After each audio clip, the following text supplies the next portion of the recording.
ठीक है लोगों, यह वीडियो सभी देशभक्त ऑस्ट्रेलियाई लोगों के लिए है, खासकर आदिवासी समुदाय के लिए।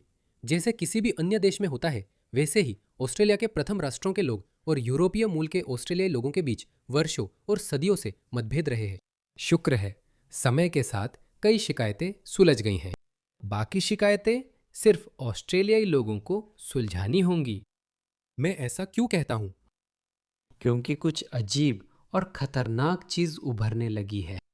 ऐसे बाहरी लोग हैं जो इन शिकायतों का फायदा उठाने के लिए पूरी तरह तैयार है। ऐसा लगता है कि इस्लामवादी आदिवासी समुदाय को मुख्यधारा के ऑस्ट्रेलियाई समाज के खिलाफ भड़काने के लिए संगठित प्रयास कर रहे हैं और सहयोगी होने का दिखावा भी करते हैं। मैं स्पष्ट कर दूं, इस्लामवादियों का लंबा इतिहास रहा है। जहां प्रभाव मिलता है, वे समाज को अपनी सोच अनुसार ढाल देते हैं। अब वही रणनीतियां यहां अपनाई जा रही है, जिससे ऑस्ट्रेलिया के प्रथम राष्ट्रों के लोग और ऑस्ट्रेलिया की व्यापक राज्य व्यवस्था में विभाजन हो रहा है। मुझे बार बार समझाना नहीं चाहिए, फिर भी हम यहाँ हैं। ये लोग ऑस्ट्रेलिया या आदिवासी समुदाय के बजाय अपने वैचारिक लक्ष्यों से प्रेरित हैं।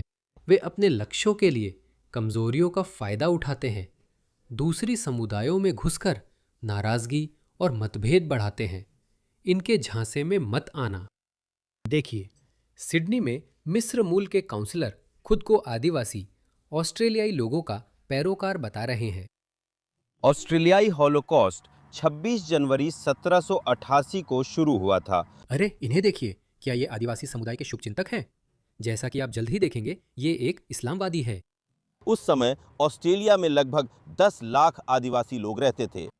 ये स्थिर समाज थे। हाँ, वे बहुत स्थिर और उन्नत समाज थे। जानबूझकर ऐसी बातें कहते थे जिनका जवाब सबको पसंद नहीं आता था। और देखिए, आदिवासी समुदाय इस महाद्वीप पर 55,000 वर्षों से रह रहा है। इसका कारण ये था कि उन्होंने यूरोपीय और एशियाई सभ्यताओं जैसा दबाव महसूस नहीं किया, इसलिए किले और बड़े राज्य नहीं बनाए। वे आपस में लगातार युद्ध करते थे, लेकिन आदिवासी समुदाय पर ज्यादा दबाव नहीं पड़ा।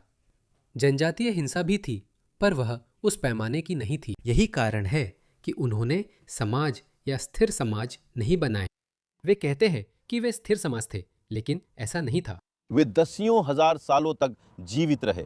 इसके बाद जो हुआ वह विनाशकारी नरसंहार, जनसंहार, जबरन विस्थापन, जातीय सफाया था। वे जातीय सफाया शब्द अक्सर इस्तेमाल करते हैं। मुसलमानों ने दूसरों से ज्यादा जातीय सफाया की अनुमति दी है। बीमारियां लाई गईं, जमीन का विनाश हुआ। अधिकांश लोग बीमारियों की वजह से मरे, लेकिन मैं कभी उस तर्क को समझ नहीं पाया। इसे जानबूझकर किया गया जनसंहार कैसे माना जा सकता है? यह एक आपदा है, लेकिन अनजाने में हुई। संयुक्त राज्य अमेरिका अब तक मानव इतिहास की सबसे उदार महाशक्ति है।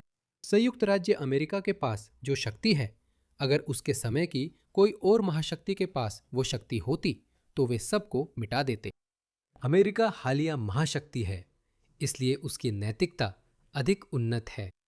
और मुझे लगता है कि अमेरिका के बाद ब्रिटेन सबसे मानवीय महाशक्ति था। वे और लोगों का नरसंहार कर सकते थे। फर्क साफ दिखता है। अमेरिका को उपनिवेश बनाने वाले ब्रिटिश लोग वहां के मूल निवासियों के प्रति ऑस्ट्रेलिया के आदिवासियों की तुलना में थोड़े ज्यादा क्रूर थे। मैं उस नरसंहार का नाम भूल रहा हूं जो 19वीं सदी की शुरुआत में हुआ था। कुछ गोरे लोगों ने 13 या 14 आदिवासियों की हत्या की थी और जज ने उन्हें मौत की सजा दी थी। गोरे लोगों को आदिवासियों की हत्या के लिए फांसी दी गई थी, लेकिन वह कह रहा है कि उन्होंने दसियों लाख लोगों को मारा, जो सच नहीं है। ऐसा कभी हुआ ही नहीं। वे मार सकते थे, ऐसा कर सकते थे। तब सोशल मीडिया या फ्री फिलिस्तीन के नारे नहीं थे। ऐसा कुछ नहीं हो रहा था। वे ऐसा कर सकते थे। सोचिए, अगर रोमन साम्राज्य, मुसलमान या चंगेज खान के पास परमाणु हथियार होते तो क्या होता? अमेरिका को दयालु महाशक्ति होने का कोई इनाम नहीं मिलता। इस्लामी गणराज्य ईरान अभी सबके लिए सिरदर्द है ना? अगर ट्रंप की जगह जूलियस सीजर होता तो वह बटन दबा देता, मुझे फर्क नहीं पड़ता। समाज के बड़े हित के लिए हमें इन लोगों को मारना होगा। मैं आपको जो समझाने की कोशिश कर रहा हूं वो ये है कि पश्चिमी नैतिकता इन लोगों से प्रकाश वर्ष आगे है, जैसा कि आप अगले क्लिप में जल्द ही देखेंगे। खाद्य प्रणाली, परिवार और संस्कृति। 1800 की शुरुआत तक जनसंख्या पहले ही 10 लाख से घटकर लगभग 6 लाख रह गई थी। बीमारी के कारण, हाँ, जो एक अनचाहा परिणाम था। जैसे जैसे उपनिवेशीकरण 1800 के मध्य में फैला, 1901 तक संख्या फिर से गिर गई। केवल लगभग नहीं यार, वो बकवास कर रहा है।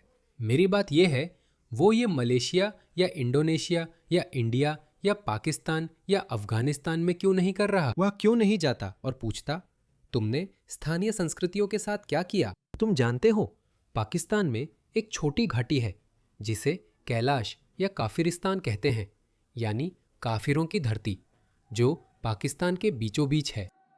वे कहते हैं कि वे सिकंदर महान की सेनाओं के वंशज है, जब वह 2500 साल पहले वहां आया था। बाद में डीएनए सबूत बताते हैं कि वे एशियाई स्टेपी क्षेत्रों से हैं। मुद्दे की बात नहीं है तो ये एक मूर्ति पूजक संस्कृति है, लेकिन वे इतने अलग थलग हैं कि इस्लामवादी अक्सर उन पर हमला करते हैं, उनकी लड़कियों का अपहरण करते हैं और उन्हें इस्लाम में धर्मांतरित कर देते हैं। मुझे यकीन है कि शायद आपको भी इसके बारे में नहीं पता होगा। हर पाकिस्तानी इसके बारे में जानता है, लेकिन वे इसके बारे में बात नहीं करते, क्योंकि इन लोगों को आदिवासी संस्कृतियों की परवाह नहीं है। ये आदमी, इसे भी आदिवासी संस्कृतियों की कोई परवाह नहीं है। ये आदमी एक इस्लामवादी है। ये इस्लाम की सर्वोच्चता में विश्वास करता है। मेरा मतलब क्या है, इस कमीने को देखिए। मुक्त दुनिया के नेता और काउंसलर शोक मना रहे हैं खामनेई के लिए, जिन्होंने अपने ही लोगों में से 30,000 को मार डाला। मैं ये वीडियो यहाँ नहीं दिखा सकता, पर आपने पहले देखे हैं। अगर आपने नहीं देखा तो विवरण में लिंक होगा ताकि आप देख सके। वह उनका शोक मना रहे हैं, और सिर्फ इतना ही नहीं, इसे भी देखिए। यहाँ वह यही हैं। वह हमास के सैन्य कमांडर इजुद्दीन अल कस्साम ब्रिगेड का शोक मना रहे हैं। वो अहमद जबारी को श्रद्धांजलि दे रहे हैं, जो हमास के सैन्य विंग के कमांडर थे। वो यही हैं। ये आदमी कुछ कमजोर मानवतावादी दावों पर आदिवासी समुदाय को भड़काने जा रहा है। हमारे आदिवासी समुदाय के जो भी वैध दावे हो सकते हैं, अहमद, ऊफ, तुम इसका हिस्सा नहीं हो। तुम पूरी तरह इस्लामवादी और जिहादी हो। हमारी अंदरूनी दरारों का फायदा नहीं उठा सकोगे। मेरे पास और है, इस जोकर को देखो। वह 2010 में मिस्र से ऑस्ट्रेलिया आया था, और जैसे ही वे यहाँ आते हैं, वे हमारी राष्ट्रीय एकता को कमजोर करना शुरू कर देते हैं। हमारी अंदरूनी दरारों का फायदा उठाना शुरू कर देते हैं। वे फूट डालने लगते हैं, पुरानी दुश्मनियों या शिकायतों को जगा देते हैं। यही उनका तरीका है। ये वीडियो देखिए। ये आदिवासी समुदाय का झूठा शुभचिंतक बन रहा है, और उसके पीछे ऐसे बेवकूफ लोग खड़े हैं जो उसके हाथों इस्तेमाल हो रहे हैं। फिर वही फिलिस्तीनी झंडा दिख रहा है। आदिवासी झंडा कहाँ है?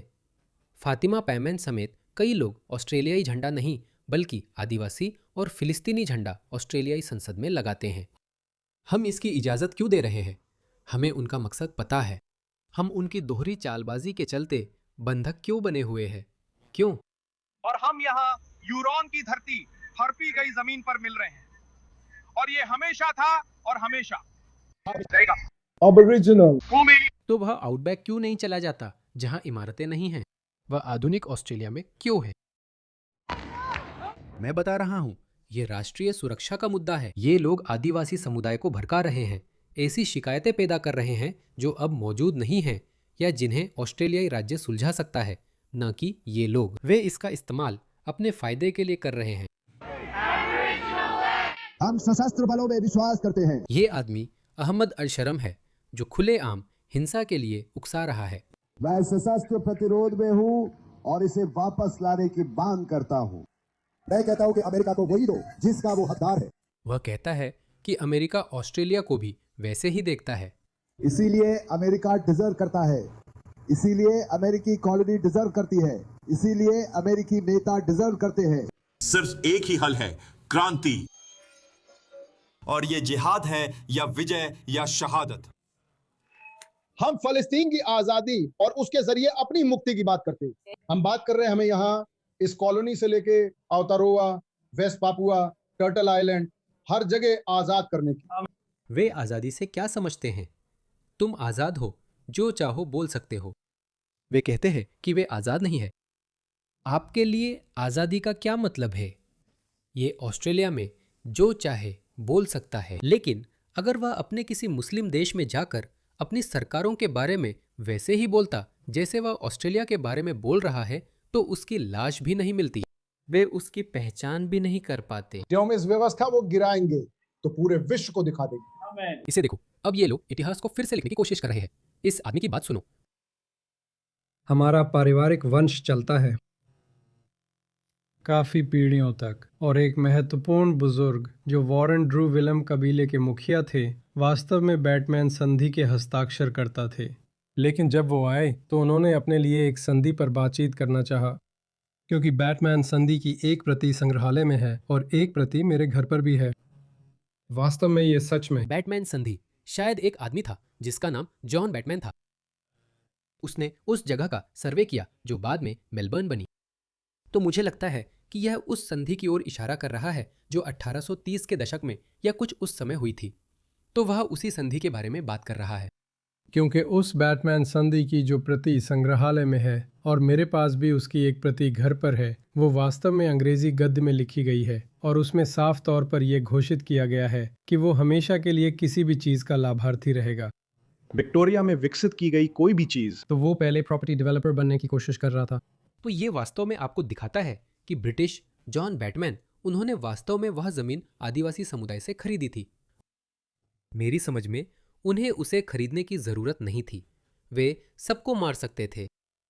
मैं ये नहीं कह रहा कि यह सही काम है, आज के मानकों के हिसाब से तो बिल्कुल भी सही नहीं है, लेकिन करीब 200 साल पहले कौन कुछ कहता? बताओ, कौन कुछ कहता? क्या संयुक्त राज्य अमेरिका ने यूनाइटेड किंगडम को नसीहत दी होती कि अरे आपने क्या किया, आपने पता नहीं 10,000 लोगों का नरसंहार कर दिया? आदिवासी उन्होंने नहीं किया, रोमनों ने तो सबका नरसंहार कर दिया होता। फ्रांसीसियों ने अफ्रीका में और अधिक लोगों का नरसंहार किया। स्पेनिश लोगों ने दक्षिण अमेरिका में और भी अधिक लोगों का नरसंहार किया। मैं यही कहता हूं कि मानव सभ्यता जितनी आगे बढ़ती है, हम उतने ही अधिक मानवीय बनते हैं। अमेरिका अब तक का सबसे कम आक्रामक महाशक्ति है। वे अभी सबको परमाणु बम से उड़ा सकते हैं। वे इराक को नागरिकों समेत परमाणु बम से उड़ा सकते थे। वे अफगानिस्तान को भी परमाणु बम से उड़ा सकते थे। और मुझे लगता है कि ट्रंप ने भी ये बात कही थी जब इमरान खान उनके बगल में बैठे थे। मैं चाहूं तो अभी उन्हें परमाणु बम से उड़ा सकता हूं। हम युद्ध नहीं लड़ रहे हैं। अगर मैं अफगानिस्तान में युद्ध जीतना चाहूं तो 1 हफ्ते में जीत सकता हूं, लेकिन मैं 1 करोड़ लोगों को नहीं मारना चाहता। क्या यह बात तुम्हें समझ में आती है? मैं 1 करोड़ लोगों को मारना नहीं चाहता। मेरे पास अफगानिस्तान के लिए ऐसे प्लान हैं कि अगर मैं वो युद्ध जीतना चाहता तो अफगानिस्तान धरती के चेहरे से मिट जाता, वो गायब हो जाता, वो सचमुच 10 दिनों में खत्म हो जाता, और मैं उस रास्ते पर नहीं जाना चाहता।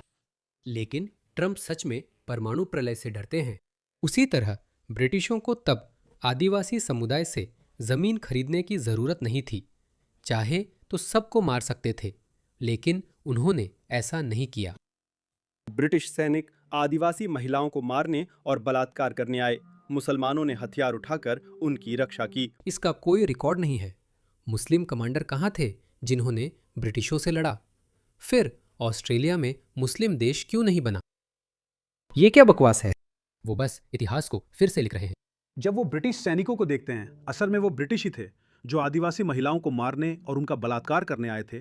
तब मुसलमानों ने हथियार उठाए और उनकी रक्षा की। गढ़ा गया है, ऐसा कभी नहीं हुआ।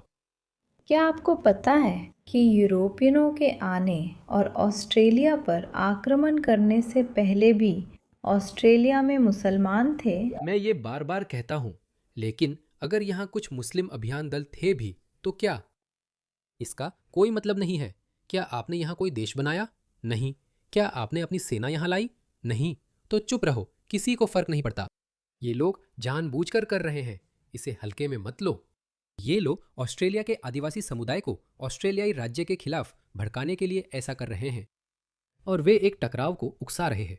वे अराजकता चाहते हैं। वे चाहते हैं कि हमारी व्यवस्थाएं बिखर जाएं। वे चाहते हैं कि सब कुछ टूट जाए ताकि वे हमारी सरकारों को गिराने की कोशिश कर सके और अराजकता से व्यवस्था ला सके, यानी शरिया।